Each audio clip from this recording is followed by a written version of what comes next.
I didn't expect the Spanish Inquisition. Nobody expects the Spanish Inquisition, but did you know these facts? Welcome to Watch Mojo UK, and today we'll be counting down our picks for the top 10 things you didn't know about Monty Python. When you're a sailor lunges at you with a passion fruit, thus... We've done a passion fruit. What? We've done a passion fruit. Before we begin, if you enjoyed this video, be sure to subscribe for more great content. For this list, we're digging deep through the films, TV series and riveting backroom stories of one of the most famous comedy troupes of all time, which includes John Cleese, Chapman, Micael Palin, Terry Jones, Eric Idle and Terry Gilliam. Get ready for thought-provoking tidbits that you probably don't know. Don't come here with that posh talk, you nasty stuck-up twit. Number 10. What's in a name? Right, this is the plan then. There were numerous names in contention, including the Toad elevating moment, Owl stretching time, and a horse, a spoon, and a bucket. However, Monty Python's Flying Circus is thought to relate to the collaborative stunts performed at a circus. Quite appropriate, really. Well, let me introduce you. The BBC didn't like the name, so to toy with them further, the gang changed the first half of it several times, ultimately settling on Monty Python. I'm just not understanding banter at all well today. The origins of that name have been connected to everything from a British general to a sleazy entertainment agent.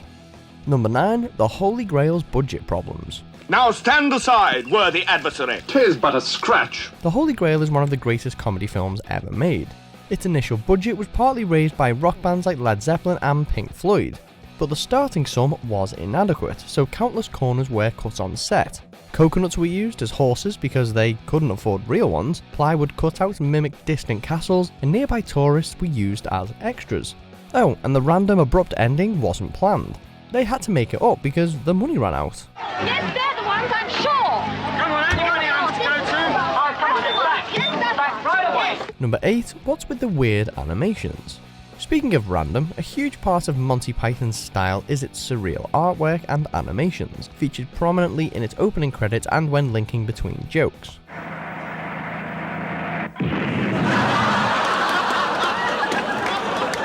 These creature-like creations were created by Python Terry Gilliam. Perfectly capturing and inspiring the group's erratic and unique style of comedy, Gilliam would often intersperse pop culture elements into his work. The face of God in Holy Grail? That was ex-England cricketer W.G. Grace. The iconic foot that crushes the credits? None other than Cupid's foot from the painting Venus, Cupid, Folly and Time. Number 7. Before the Flying Circus.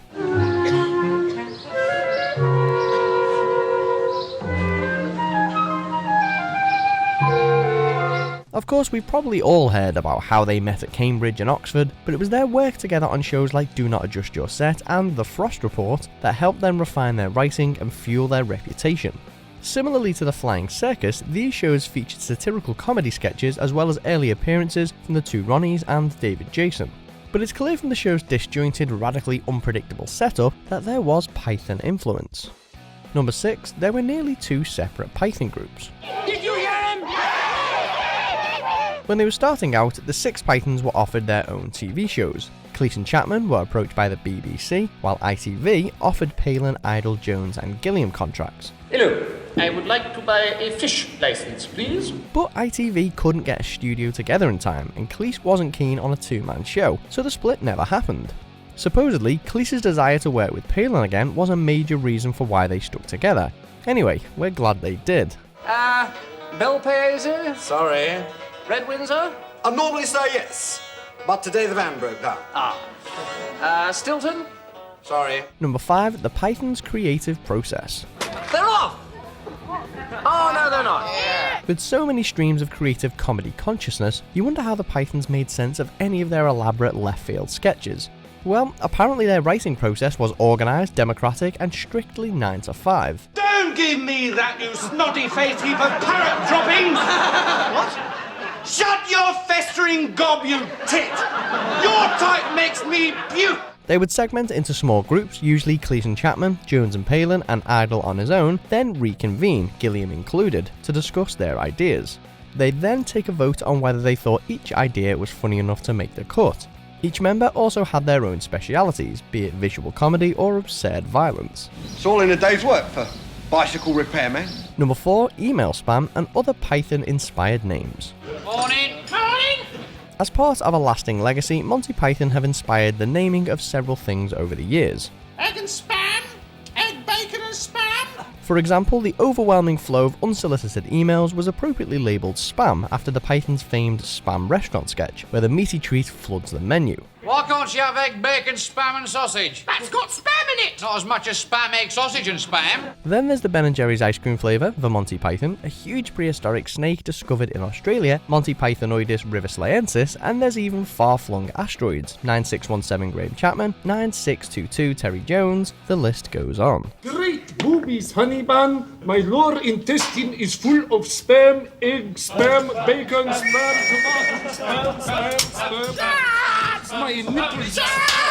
Number 3, the 7th Python. I've got £90,000 While George Martin was considered the 5th Beatle, the Pythons had their own unofficial member, Neil Innes. I'm a lumberjack and I'm okay. I sleep all night, I work all day. Predominantly helping write the music for Monty Python albums, films and TV series, Innes also contributed to some of the troupe's sketches and even appeared in a few of them.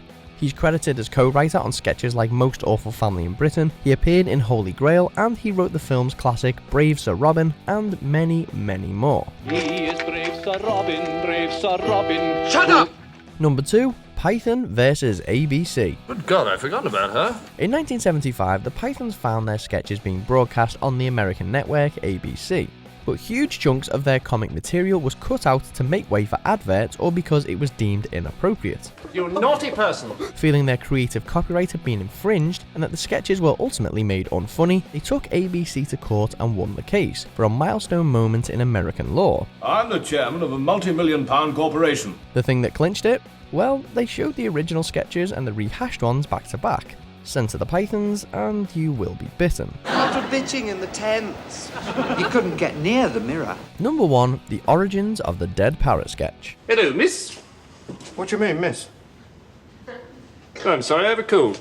The Dead Parrot sketch is without doubt one of the most famous nuggets of comedy ever created. Man buys parrot, parrot is dead, man complains. It's a Norwegian blue, what's wrong with it? I'll tell you what's wrong with it. It's dead, that's what's wrong with it. The sketch was actually inspired by a car salesman skit from the show How to Irritate People, a one-off TV special created by Cleese and Chapman before Flying Circus. It is loose.